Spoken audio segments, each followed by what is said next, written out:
आपण आज या ठिकाणी त्याची सांगता केलेली आहे। आपण सर्वजण 7 दिवसामध्ये वेदतुल्य ऋषितुल्य देवतुल्य अशी सेवा महाराजांनी स्वामींनी आपल्याकडून करवून घेतलेली आहे। कारण या ठिकाणी स्वामींच्या इच्छेशिवाय तुम्ही या ठिकाणी येऊ शकत नाही। त्यामुळे आपण सर्वजण भाग्यशाली आहोत। आपल्या सर्वांचं महत्भाग्य आहे की महाराज आपल्याकडून सेवा करून घेतात। कारण आपण महाराजांचे या जन्मीचे नाही तर पूर्वापार जन्मोजन्मीचे महाराजांचे आपण भक्त असतो, सेवेकरी असतो।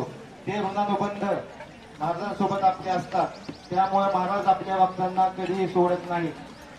त्यांचं वाक्य आहे, अनन्य चिंतयन तो माये जना पर्युपासते तेषा विनित्ययुक्तानां योगक्षेम वाहम्यहम्।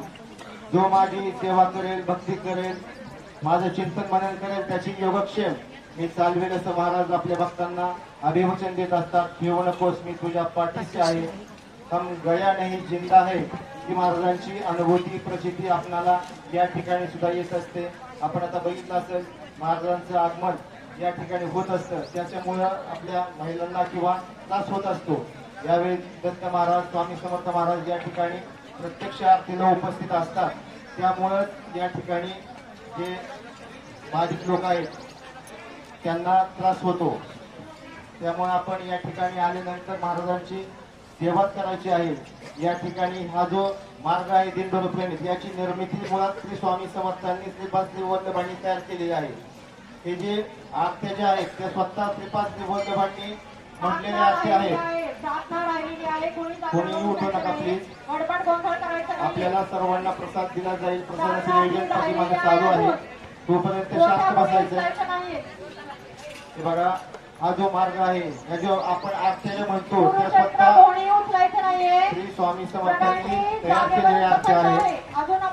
त्या सर्व आरत्या ज्या आहेत मंत्र स्वरूप आहेत। आपण जर या ठिकाणी 108 आरत्यांना उपस्थित राहू सलग, तर आपली जी काही अडलेली कामं आहेत ते निश्चितपणे पूर्ण होत असतात। कारण या ज्या आरत्या आहेत त्या मंत्र स्वरूप आरत्या आहेत। त्या आरत्या बाहेर कुठेही म्हटल्या जात नाही, फक्त आपल्या केंद्रामध्ये त्या म्हटल्या जातात। त्यामुळे आपण आरतीला सुद्धा उपस्थित राहायचं। या ठिकाणी आपलं दैनिक केंद्र आहे, त्याच्यामध्ये 8ची आरती असेल, 10:30ची आरती आणि 6:30ची आरती संध्याकाळी या आरत्या होत असतात। आपण जसं या ठिकाणी येतो तसं आपल्या शेजारी जे कोण असतील, आपण दुःखमुक्त झाल्यानंतर आपली जबाबदारी आहे की आपण दुसऱ्यांना सुद्धा दुःखमुक्त केलं पाहिजे, त्यांना इथं घेऊन आलं पाहिजे, त्यांना स्वामींच्या दरबारात घेऊन येण्याची जबाबदारी तुमची आहे। त्याच्यानंतर स्वामी आणि सत्य जे काय असेल ते महाराज बघून घेतील। आपण जर महाराज